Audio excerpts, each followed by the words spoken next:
With Washington, D.C. awash with crack cocaine in the late 80s, it was a lucrative time for Alberto "Alpo" Martinez, the criminal mastermind behind much of the city's drugs trade.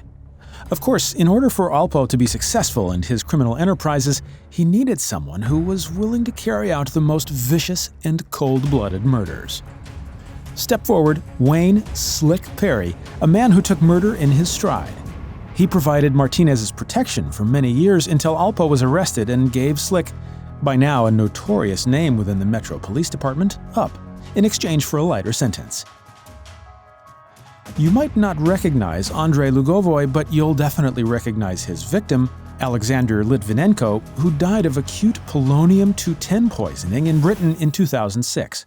Thought to be the first ever victim of nuclear assassination, Litvinenko was a former agent of the FSB, Russia's secret service, and a harsh critic of Russian President Vladimir Putin.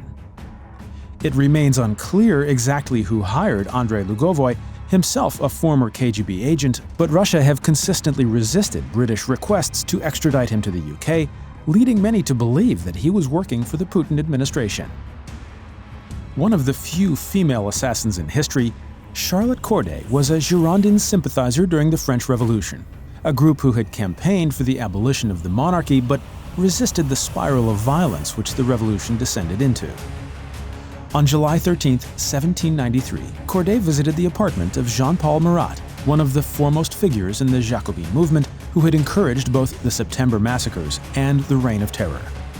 Marat, suffering from an unknown skin condition, spent most of his time sitting in a cold bath, and it was there that Corday found him, arriving under the guise of an informant of a Girondins uprising. She stabbed Marat in the chest with a dinner knife, puncturing his lung and piercing his heart. She was caught and executed by guillotine, and the assassination did not put a stop to the violence. British gangster Jimmy Moody was notorious throughout organized crime circles in the 1970s when he and a few other criminals got together to form the Chainsaw Gang. However, after a couple of stints in jail, Moody decided to work for the Provisional IRA and became a hitman, carrying out a series of bloody reprisals against their own members. While Moody was never a member of the IRA, seeing them instead as just a paid job, he was hugely feared by the British establishment.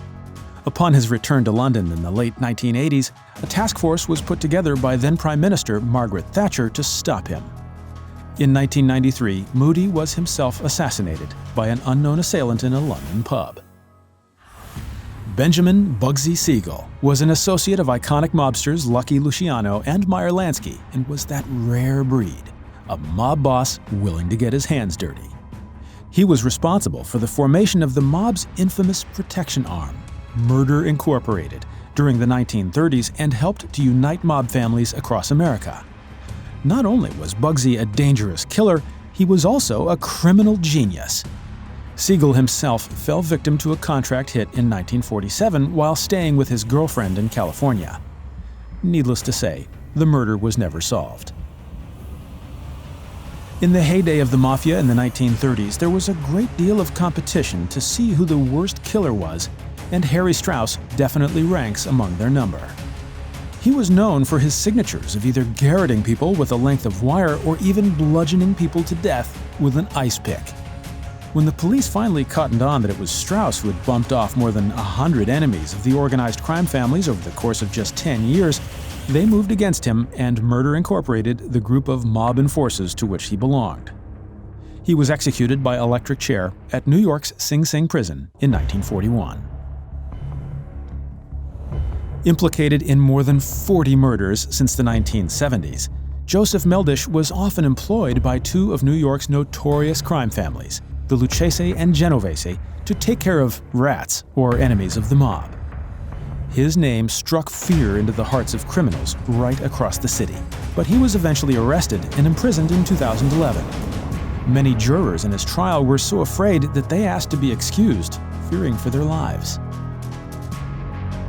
4 sitting U.S. presidents have been assassinated, but it was the assassination of Abraham Lincoln, which was the most significant. Attending Ford's Theater in April 1865, just 5 days after the end of the American Civil War, Lincoln was looking forward to relaxing and enjoying a performance of Our American Cousin. Wilkes Booth, a Confederate sympathizer, had been plotting with a number of others to kill Lincoln, his vice president, and the Secretary of State, and it was hoped that their deaths would allow the Confederacy to continue fighting. He fired his Derringer pistol into the back of Lincoln's head at point-blank range before escaping. Booth was hunted down 12 days later, where he was shot in the back of the head just an inch below where he had shot President Lincoln.